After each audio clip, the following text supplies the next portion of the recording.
This week we had two sewer line issues come up, one in a residential property, one in a commercial building, that the person had no idea that there was a problem with their sewer line. And that's very, very common.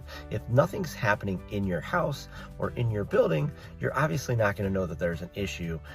But that's why people camera sewer lines, and they will stick the camera down there. They'll find out what's going on. And if there is a problem, don't worry. We can always work around it. There's always a solution. We have great plumbers that we know.